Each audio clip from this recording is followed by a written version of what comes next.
All right, how's everybody doing this afternoon? Great. Good. I like loud answers from the front row. My name is Ben Tinker. I'm a supervising producer with CNN Health based in Atlanta. I do a lot of reporting on health, wellness, obviously, but especially food is something that's very interesting to me. A really important topic for us to cover as much as we possibly can, and I'm really excited to talk to this amazing group of people this afternoon who have no idea what I'm going to ask them and have been really good sports about that. And I want to start off with a bit of a strange question, but one that we like to ask our guests a lot of time because it says a lot about a person is what you had for breakfast. So I'll start with that, and we'll just go down the row to give it a start. What did you have for breakfast? Worst question to start out with. A little bit of coffee and a bagel. Some cream cheese. All right. I actually had raisin bran, Okay. right, with coffee. I had the yogurt provided by Food Tank. I want to do my part not to waste, so had a hearty portion. I'll confess I usually don't eat breakfast, but today I had yogurt and 2 hard-boiled eggs. I had a banana. I had chia pudding and a latte on the walk over here. And I had waffles and coffee, which is a bit of a weird breakfast. So Karen, I wanted to start off with you. We just did some reporting on Feeding America earlier this year that highlighted the great work that you guys are doing. You work with so many different people, from farmers to retailers, manufacturers, and everyone else. What do you find is the biggest challenge from your perspective in getting the food that you need to feed so many people? One challenge. First of all, Feeding just one. First of all, Feeding America is a national organization, but we work within every community with 200 food banks and then 60,000 feeding agencies, as well as many other partners, which we're going to hear from today too. So as we think about rescuing food with the ultimate goal of feeding the 46 million individuals that we serve, we're looking at a different challenge at the field than we are at a retail establishment versus a manufacturer versus a food service operation, right? There's different challenges because the food looks different in terms of being able to capture it and be able to safely handle it in order to make sure that it gets to a family in need.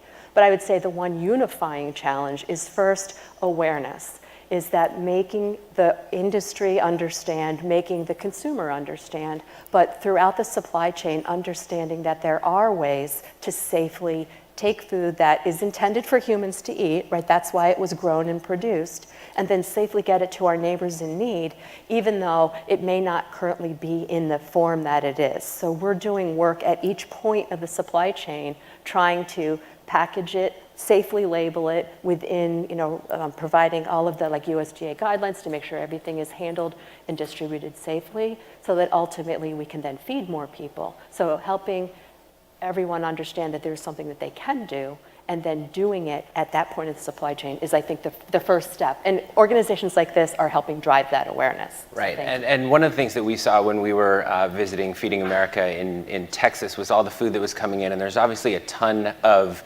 non-perishable foods that are coming in, but getting the produce and getting the bakery items and that sort of thing, how important is it that this food is really healthy food? That's obviously harder food to get and harder food to then get out quickly, but how important is that? It's very, very important. Hello, everyone. A pleasant good afternoon.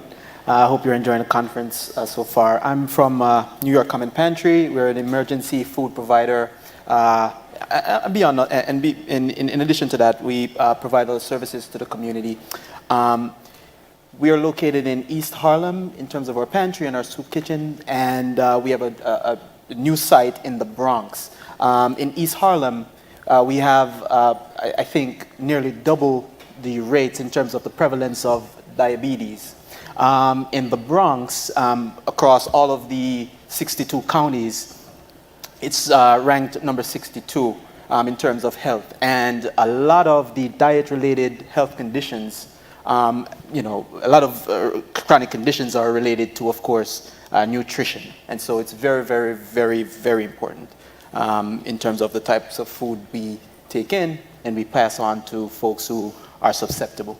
And Bonnie, what about you? We were talking just backstage. You actually do a lot of international work as well. Do you find that there's a different challenge there in terms of the types of food, the nutritional profile of the food, anything like that here versus maybe somewhere else in the world? So our real challenge in terms of loss and waste is the nutritious foods, the perishable foods, right? So the animal source foods, the pulses, the leafy greens.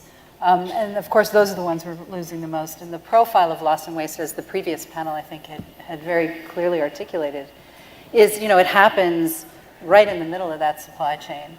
I mean, there is loss on farm, but, these foods have to they move in baskets, and they're smashed on a truck and move 800 kilometers to some wholesale market outside of a mega city. And none of the actors within this supply chain are connected. There's no third-party logistics that are connecting each of these.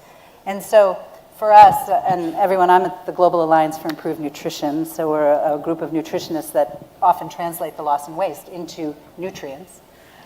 You're finding, that food loss is nutritional loss. And so we clearly calculate that out for policymakers and for other folks like you who are doing great work. Oh, absolutely. Second that. And Elizabeth, I wanted to ask you, reading about everyone before we did this, you spent some time here in New York with the New York City Sanitation Department, which I thought was really interesting to now have ended up doing this sort of work. But also speaking about international issues, you spent some time living in China as well. What have you taken from both of those experiences that have sort of impacted the work that you're doing now? Yeah, I think, a lot there to unpack. I think what research shows, and certainly what my own lived experience shows, is while food waste in industrialized countries is a staggering issue and one that exists on a scale kind of unthinkable to many, it's something that exists as well in developing economies. China is one of them, where food waste is growing at a rapid pace. Wasted food is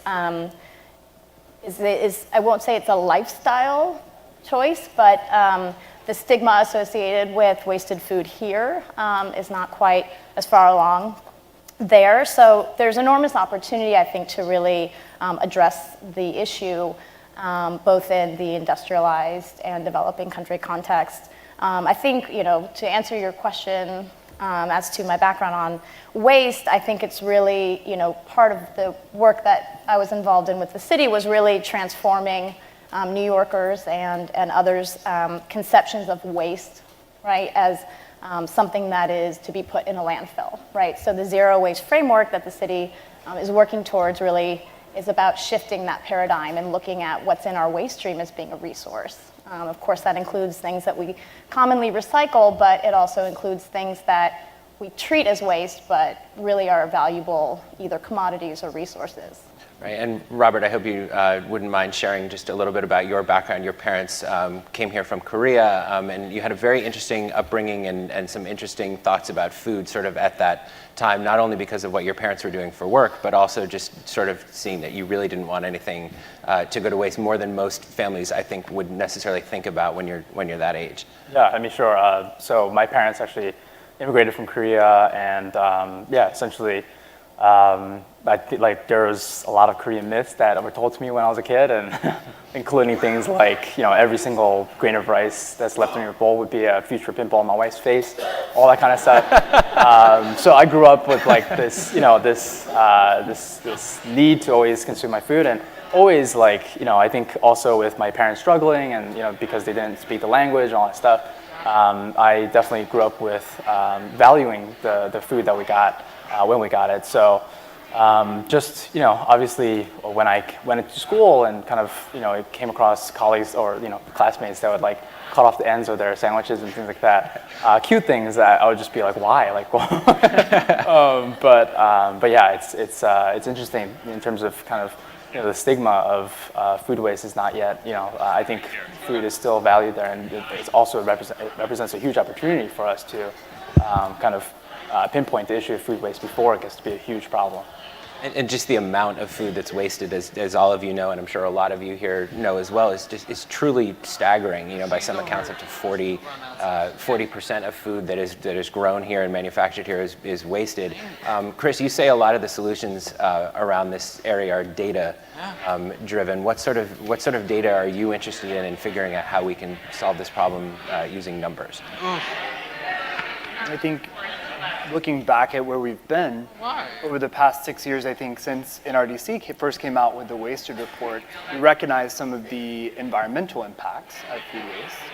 And we identified this gap of, okay, why isn't action happening yet? And it really was around needing the economic case, not just of the problem, but articulating the solutions and those that are cost effective and scalable. So when we look at this problem, it's not just the percentage, it's actually $218 billion in the US. And if we think about what that is in lost farmer income, what that is in lost business revenue, that's $1,600 for the average American family, you start to, no matter what your interests are, environmental or economic, you care about your pocketbook. And so we really said, okay, everyone has dollars in common, and also we need to understand what is cost effective and scalable. As we think about the broader context of the national goal we have to cut food waste in half by 2030. What sort of things can you do then to make people care more about this and pay more attention? Obviously, everyone wants to save money, but to really drive the issue home, then what are you showing people? What are the numbers that you're putting in front of them to try and grab someone's attention? I think a couple of things. I was at the Wall Street Journal Global Food Forum last week, talking to the C-suite, talking to CEOs and chairmen, and I think when their CFOs start to pay attention to this issue, their whole company lines up. And one of the problems with food waste is that it's everyone's responsibility and no one's responsibility, and that's true in society, but also true within a company. And so when you have a most senior leader step up and say, we're going to address this as a team, as a whole team, I think that presenting that business case and then having a CFO actually as a champion of this issue can be highly effective. But then the question is, what do you do? And so I think that's when presenting solutions becomes really important. And often what I find it really interesting is putting this panel into a broader context of food waste. We're talking about recovery or donations. And when we talk about the broad solution set, we start with prevention and then think about recovery and then think about recycling of food. So one of the sort of the areas that I think is really helpful for companies as they start to engage is not only build out that business case, but build out the ability to measure. And we really do believe that data, measuring creates management. And I think that's not only true on prevention, but actually flows into how we do donations. I was even talking to Nate Clark, who's here from Spoiler Alert, and that's their premise of their business, is that they help companies gather and organize their data, and then enable those companies not only to prevent waste by ordering the right amount at the right time, but also to donate, and really enabling donations through matching what's available with where it can go, especially within the Feeding America network. And can I just add on Absolutely. to that? And I think that the full story really is the environmental benefit. I mean, you all know this, the environmental as well as the economic, but putting the social benefit on it, it really shows not the self-serving, we can save money, which is really important from a business perspective, but understanding what the positives with that food can do for feeding the communities in which all of the companies and all of the organizations, the supply chain, are in the communities, and being able to make a difference for their employees and for their communities makes it a full, really motivating, inspiring story that moves to make a difference. Sure. I agree. I think, we start with the financial case because that's what everyone has in common. But one of the things I love about this topic is that it's a strategy that brings together people you wouldn't expect to be allies. So we can have environmental groups, we can have those that are concerned with local economic development. 2 weeks ago, we had the mayors of Portland and Vancouver. There are all these allies that can come together that, especially in a politically polarized environment, this is a topic where we're playing offense and we're holding hands together to go towards solutions. Yeah, I did want to add to that, just have real everyday life experience in seeing how this plays out when we conduct food rescue at New York Common Pantry. And it can be very challenging as a soup kitchen and a pantry, basically taking in this food and passing it on to folks who could really need it. I believe you're right in terms of connecting the dots, right, in terms of the amount of food that's going to waste and how that can fill the gap in terms of the meal gaps. Something like in a place like New York City, 225 million meals being missed per household. The other piece of it is the engagement at that level. If you get the buy-in, which you need the buy-in, otherwise when you go with your trucks to do the pickup, the guy on the loading dock doesn't know what you're there for. And getting that buy-in at the high, at that level is critically important. Is there something that you wanted to add on that? Oh, as well? so I just wanted to, I work in Africa mostly, and this argument of who's listening when and political will, whether it's at the community level, right, or all the way up through ministries, is absolutely critical. There are many times where we've presented the food loss and waste data from a public health lens, and you have the Ministry of Health sitting there, and the Ministry of Health is saying, how many doses of vitamin A could we get if we reduced the loss of tomatoes by 30%? And we could say, that would save, you could get 20,000 doses of vitamin A, per day if you did that in the case of Ethiopia. But as soon as you bring in the finance numbers, the Ministry of Finance wakes up, right? You say, look, that's, 10 million beer, right? And then all of a sudden, this becomes a political issue that the Ministry of Finance, these are agricultural economies, right? And so in the agricultural economies, having the Ministry of Finance sitting there with agriculture and health can bring food waste way up on the agenda. And we're finding again and again and again, food waste is coming to the agenda because of the economic issue in an agricultural economy, but also because of the global health issue. So it's sort of just finding different ways to get to people and make different people or different corporations care. Karen, I know you spent a lot of time working at some pretty big corporations. Was this issue something that you felt those corporations really cared about? Was it hard to get people to pay attention to this sort of thing while you were there? Because it's one thing to get donations from people in the community, but just the size and the scope of it when you're able to secure good food from big corporations like that, I think is really important. The core of the companies that we've been working with, food banks were started 40 years ago when they saw a need in a community of excess food and hungry people. So the core of the grocery manufacturers and the Food Marketing Institute members, they really get it, right? But what's happened ever since the NRDC report, I love that change in the whole trajectory of our work, has been the ability to talk about the financial benefit. I've basically retrained our product sourcing team to not go in as a charity and say, do you want to help feed people? We go in and talk about being a business solution and you can help feed your communities, which has made a huge difference. What we're faced with right now, though, is having that next conversation with, yes, we're really grateful for all the food that we're getting. What we need is more nutritious food. If you think about the 5 billion pounds of food that we get, about 60% of that comes from the supply chain in terms of being rescued, but the bulk of that is a reflection of what we're buying, right? It's what we're consuming. Sure. So we all want to eat better, but we want to provide better nutritious options for those that we serve because they struggle with having strong immune systems and having access to those foods. So now it's having conversations, and we've been able to turn the tide with this information. For the first time, the protein industry is admitting that they have waste in their system. Years, they'd say, we sell everything but the oink and the squeal or something, right? There is no waste because it all goes to rendering. That's not true. We're having new conversations with major producers that are saying, yes, we have protein. Let's work together in terms of how we get it for the financial benefit, mostly also to avoid landfill. They know how bad it is for their ranchers that invest years in growing, hogs and steer, that then it doesn't go to feed someone. That's horrible. So being able to engage the industry in these new conversations is exciting around more nutritious food. And yeah, I think I would add, Karen, you put it great. There's been a win-win, right? And so it's been a very easy entry point, and that's great, and that's something that I think we can be proud of as a country, and it's been really beneficial.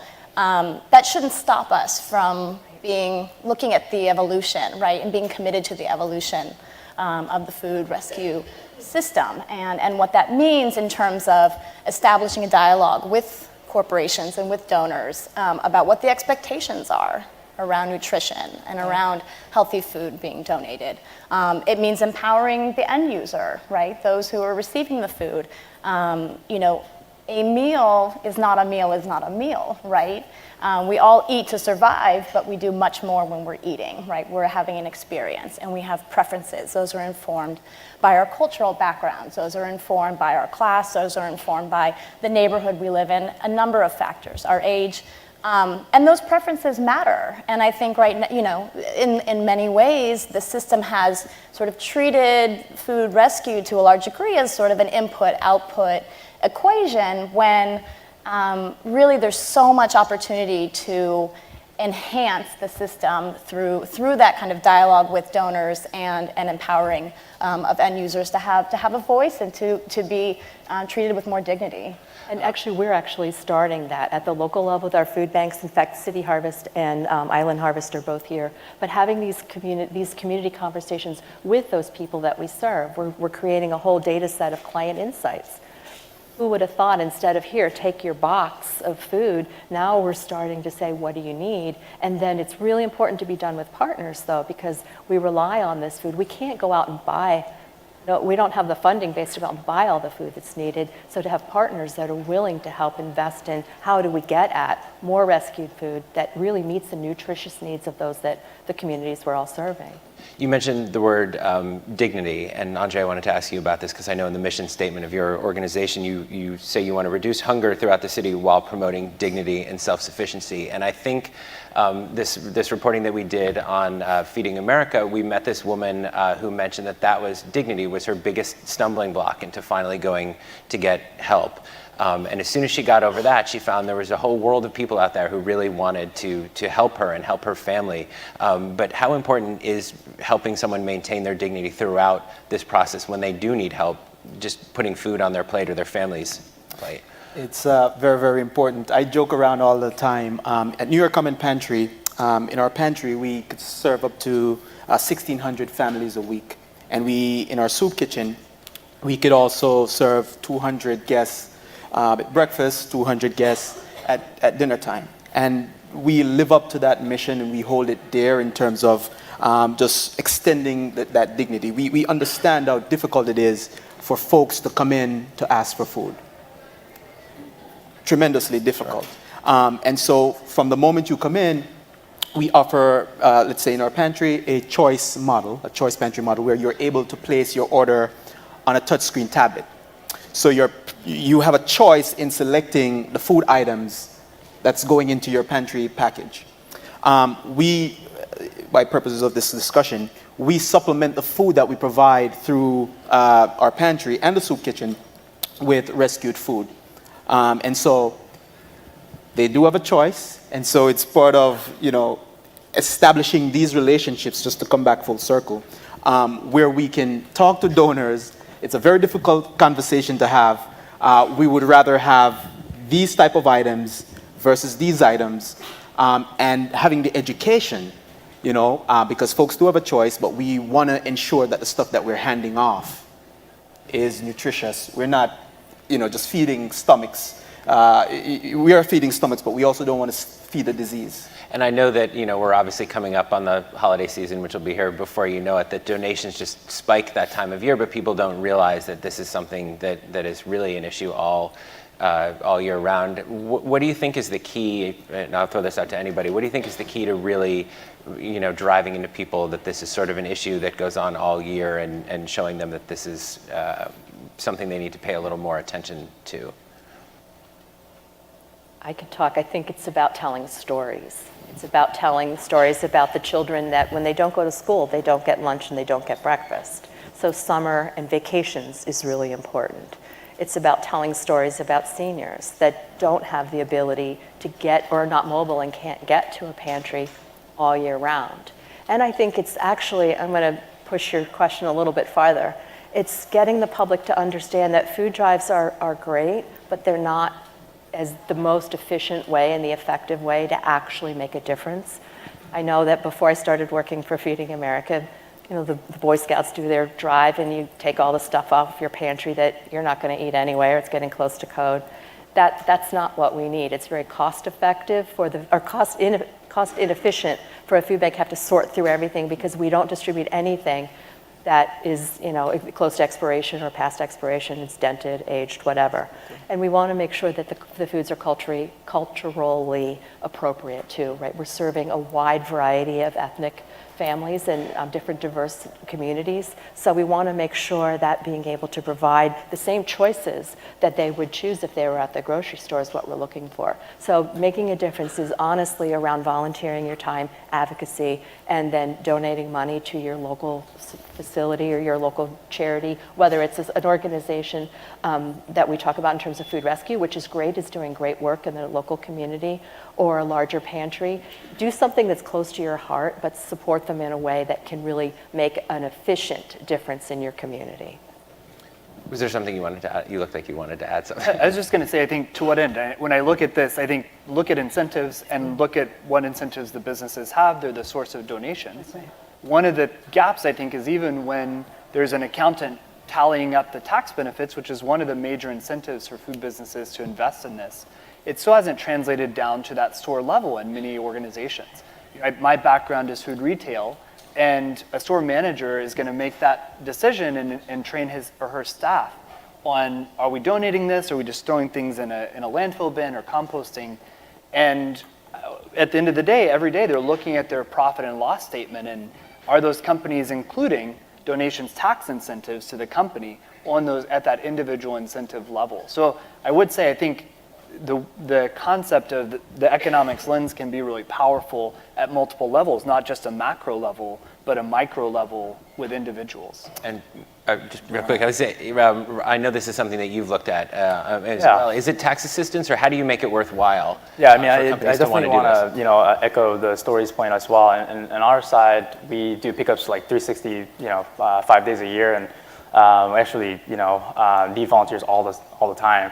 So, having people actually volunteer, see the problem firsthand at restaurants, and then see the problem at the other end when they drop off the food is hugely beneficial for people to actually understand that food waste is an issue. They see how much food there is going to waste. And then, we take the opportunity for our lead rescuers, our volunteers that do this weekly, to try and actually, talk about the food waste issue and try and take that home also. So making it real for people, I think, is a really big part of it. And in terms of, I didn't want to beat a dead horse before, but the economic incentives are huge. And my background is in finance. I used to work at JP Morgan in asset management. And honestly, for our organization, we've worked with many restaurants and food businesses that actually care about their communities and want to give back. But for us to get past the kind of early majority, early adopters and go into the early majority part of the customer acquisition curve, we need to focus on the bottom line and make it accessible for all businesses to actually get financial benefits. So we basically help with all the data collection for every single day, how many pounds of food, provide a monthly report, which allows them to basically take enhanced tax deductions. So we help them with the Form 82, 83, all that stuff, and provide all the records for their donations. So I think overall, for this to actually become a lasting thing, it has to be just beneficial for everyone on the bottom line. So so far, we've been having really great partnerships with food donor partners, and hopefully can grow. So I think the more we talk about this, the more prevalent it is for people to expect that there should be a financial incentive in this. And you're going to say? Yeah, I just wanted to add, in terms of the bottom line and financial incentives, for a social services organization, similar to New York Common Pantry, so we offer food, but that's not all we do. We offer, we try to fulfill other needs as well, let's put it that way. And by supplementing purchased food with rescued food, that's reallocating money that could do something else, fulfill the needs that other folks have. The economic level, in terms of individuals and their households, by providing this food, you're able to basically, the money you would spend on the food, you could fulfill another need in your life. So that for me also too, Robert, is the bottom line. And just speaking about that idea of fulfilling needs, I imagine that if you're hungry, if you're having trouble, putting food on the table for yourself or your kids, that's probably all you can think about. And so, what have you seen in your work, either of your work, just in terms of what this really does for someone when you can provide them with food, and that's not something they have to think about, that opens up their world to so many other things, I would imagine. Well, again, it's context, right? We work in a lot of slum areas, in Nairobi, in Lagos, in Bangladesh. And I think that when you find that, and I'd like to actually actually, Matt, ask Chris a question. That innovation, this area of innovation, is really important. And innovation in this country or in Europe is really saying, where's that food system going, where we can now use the Internet of all things, 5G, sensors, how can we use that to reduce loss and waste? How, if we project 30 years forward, how would we use innovation? But there's innovation that's taking place also among the lower income, hungry day-to-day folks. We fund a group of companies that sit along the edges of the big slum in Nairobi called Kibera, and they are milk ATM machines. Milk ATMs, okay? You have 10 shillings in your pocket, you have no refrigeration, you can't buy a quart of milk, you can buy only what you have in your pocket for your family that day. And these are companies where you can bring your container, you get as much as you can afford to bring it back home. These are the innovations when you start with the consumer and you start with the poor and you say, how do we work with you? What do you need? What are your constraints? The innovations can happen there, but I'm very interested in where we all want to be 30 years from now. I think innovation is critical, and there are several types of innovation we're looking at, and I know Karen and everyone else on the panel is thinking about this as well. One is just business model innovation, back to this concept of dignity. Dana Gunders, who used to lead, who was Elizabeth's predecessor at NRDC, now is a member of my board at ReFed, made a comment recently. I was like, yes. She said, if we were to design a system to feed 42 million food insecure Americans, what would that system look like? That is a completely different question than where we've come from. And I do think that focus on, from a retailer mindset, my background, the focus on the customer. So how are we focused on recipients as the center point of how we deliver? The other thing I would say is I look for business model innovation from what's happening in the business world, because that's where private dollars are innovating, technologies are emerging. And so when I think about basically anything you read in the news, you're like, wow, that's a cool idea. Uber just announced Uber Freight 2 weeks ago. I can't wait to see how Feeding America partners with Uber Freight to use backhaul and empty logistics, right? So there are these business model innovations, and we track over 500 innovators, 100 of which are working in this exact space of food recovery, and using all sorts of creative models to use excess assets, the sharing economy. How are we using Uber or ride sharing for food delivery? And experimenting with revenue models as well. One of the constraints we face is that a lot of this space is nonprofit and grant funded. And I would love to hear actually from Robert, Rescuing Leftover Cuisine, they use a volunteer base, but actually have a fee-for-service model, and we're seeing that emerge. We work with an organization called Replate, and are tracking I think one of them is in the audience here. They've created a proprietary software. They pay drivers, just like an Uber driver. They might be an Uber driver one day and a Replate driver.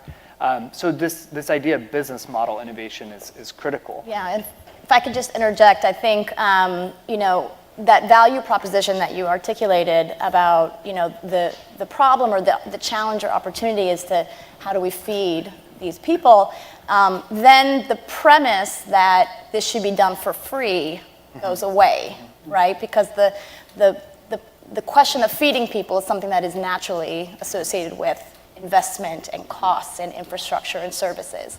A lot of food donation to date has been sort of centered around this charitable idea, right? This idea of charity. And so there's the expectation often from donors that pickups, that there be full-scale logistics managed on the back end, and it's done for free. And that's simply not possible when you think about all the logistics that go into food rescue. And so I think we need to start facing that question of how does it get paid for? How do we make it a sustainable procedure and system that benefits both parties, but also introduces either some kind of cost sharing, revenue sharing, other innovative models, technology and otherwise, that make it really feasible and long lasting. And where that intersection comes together is in the food waste discussion, right? Because if we're reducing costs by reducing hauling fees from whichever point of the supply chain, the companies would be paying, channeling those same funds into moving that food safely to feed people, then becomes a funding source. So it's a joint model that it's still free to the ultimate person in need, because they're looking at, to your point, they're trying to, or your point around, they have limited resources, right? So if they have food, they can then pay their bills. If they have, it's just a trade-off in the household. So if we can increase the value of the food we're giving them through being able to rescue more at a better price by engaging a larger logistics and all of the different partners across the industry, that's part of it. It's not just, hey, donor, can you drive it over to us or pay us? It's like, who out there? We have a great relationship with Thermo King. It's like, how can they help donate resources to help us reduce the cost? It's a great systems challenge, but it takes collaboration at all points, to your point, that there is a cost in it. There's a lot of money here. So it's donations, tax incentives are big incentives to the donors, to Feeding America and others. They're also saving money on not hauling off trash from their locations. So I can't wait to see, and I know there are a lot of innovators experimenting right now with this, what earned revenue models come about that really complement the grant funding. And that, I think that mix will really help us achieve a new trajectory of growth in this sector. And we truly believe it's feasible now to double food donations, especially of healthy foods, because that's where food waste is happening. Through these business model innovations. I think the earned revenue can be, there's this concept of pay for success in a lot of different sectors. And I think there's just an amazing alignment opportunity of aligning the interests of these food businesses in reducing the waste, getting tax incentives, reducing their hauling bill, and funding and fueling the growth of the food recovery innovators. And helping to cover the cost of conversion. The gentleman from Pacific this morning gave a great example about taking excess produce through their system, converting it into soup to be able to distribute to clients in need. In the instance where that cost for that processing exceeds the tax value for the company to donate it, there's an ability to sell it at a low cost through the food bank system for distribution. If you could get lower cost on your purchased food, you could buy more. So it's this cost-sharing model that becomes a financial benefit as well as tax benefit that gets to more process, because part of the challenge is that a lot of the nutritious food isn't in a state can just be eaten, right? Or quickly, it needs to be stabilized so that the shelf life is lengthened so that it can actually get to people. So it's this creative cost-sharing model that, again, is a benefit all the way around. I think it's also it's a good thing that we're in a space where, in terms of innovation, we're able to share ideas, right, and sort of build out from there. Prior to meeting Robert, which I did maybe a few months ago, right, doing food rescue, because we conduct food rescue, different organizations and different players, they approach it a little differently. We don't charge currently for picking up, food. That was foreign. I remember being kind of shocked, talking to Robert and another colleague. But we're learning about different ways to do it. At New York Common Pantry, in the earlier years, we went from one driver to 2 drivers now, food rescue throughout the day and in the nights.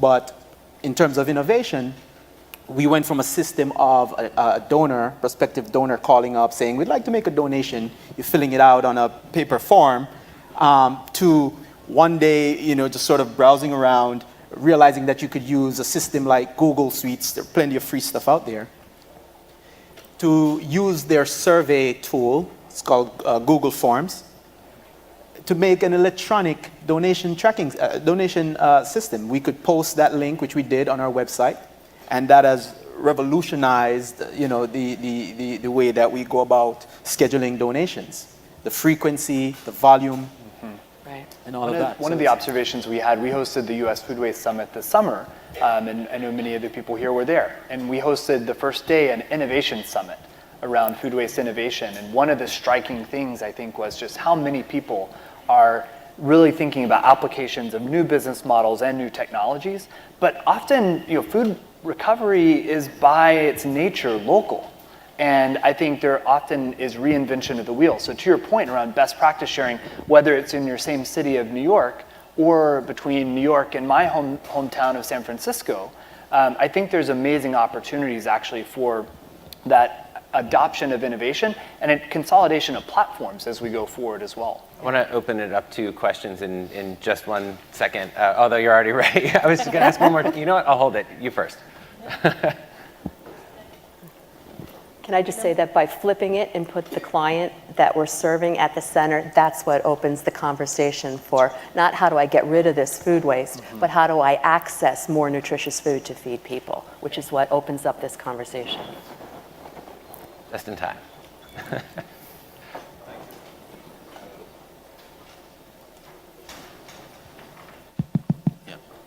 Thank you very much. My name is Eric Dari. I work for Greenpeace. I think many people in this room would agree that we need to reduce meat and dairy consumptions in the world globally.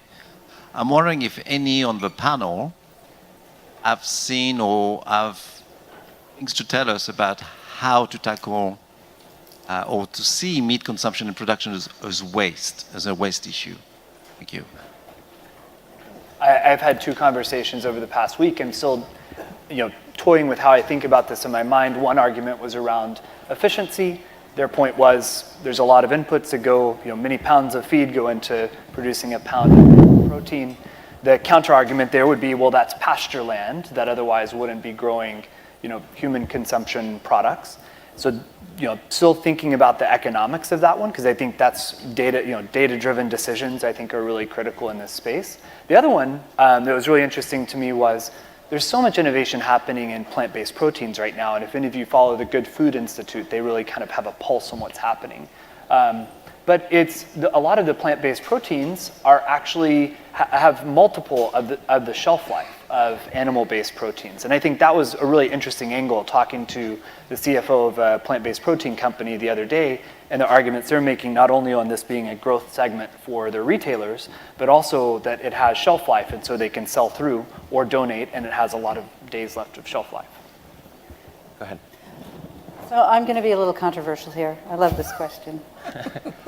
From a nutrition standpoint, red meats, are the most bioavailable form of iron, right?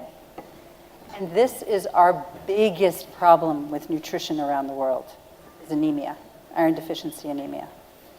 This is such a nuanced conversation that we have to have on this and stop it being up here. Because yes, industrialized meat production is not sustainable. But there are many, many thousands of communities around the world that are pastoralists. This is what they live on, right? And iron, heme iron, is critical to reduce iron deficiency anemia. So animal source foods, we call them animal source foods because there's eggs, there's dairy, there's beef, there's camel, there's, we have to be nuanced about this. We can be nuanced about this. We have the discussion going. We have the information. Let's click up this conversation. Any other questions?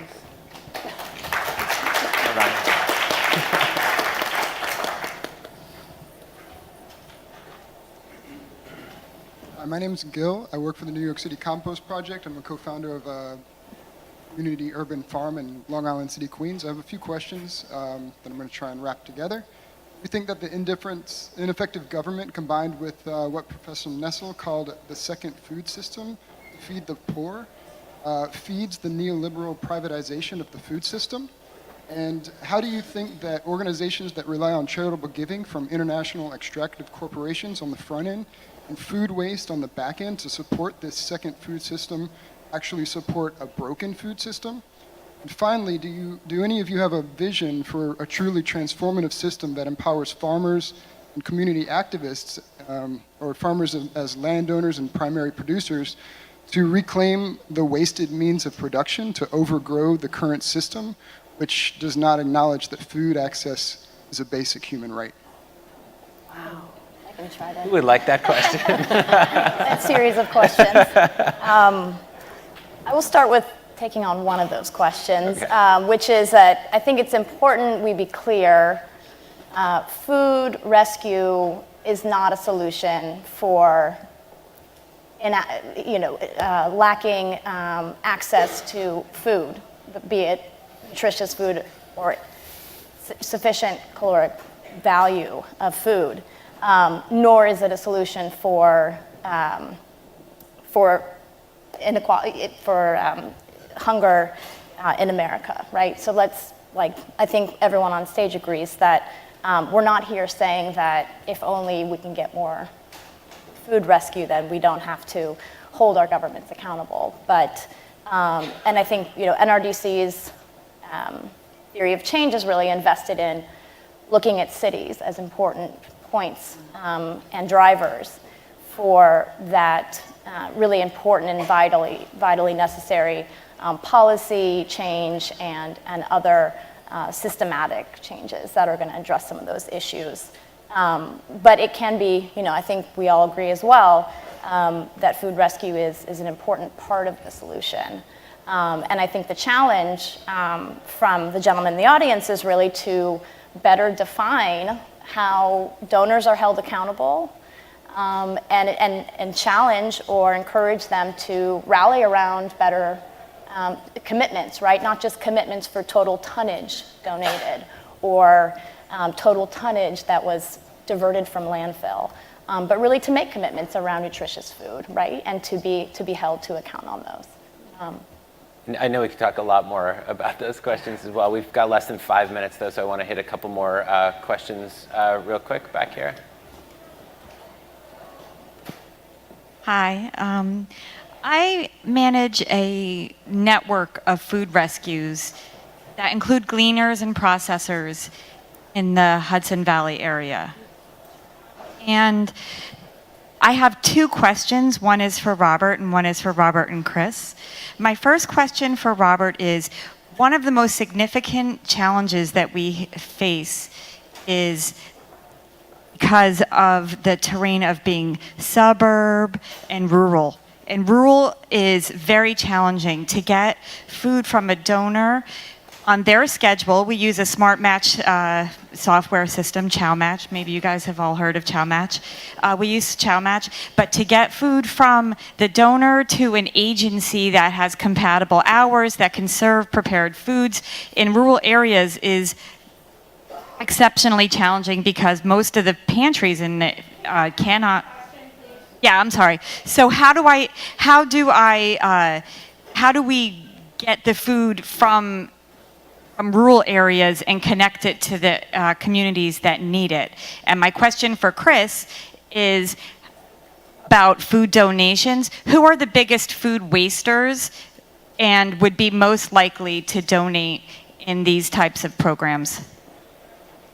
Cool. To answer the first question there, we actually struggle with the same thing. We obviously rely heavily on the emergency food distributors, like the homeless shelters, Sukich's, food pantries, community centers that we work with. And we obviously want to supply just the food that they need to offset their food budgets and allow that money to go somewhere else. In rural areas, we are struggling with the same thing, and that's kind of where the innovation comes in terms of figuring out ways to help them tap into their own resources or help them create new programs to kind of, create that resource or create that opportunity for them to accept more food and provide more food to their communities. So there's a lot of creative solutions out there, like using some kind of interim storing system or something like that. But yeah, we're struggling with the same exact problem, and hopefully we can work together to solve that.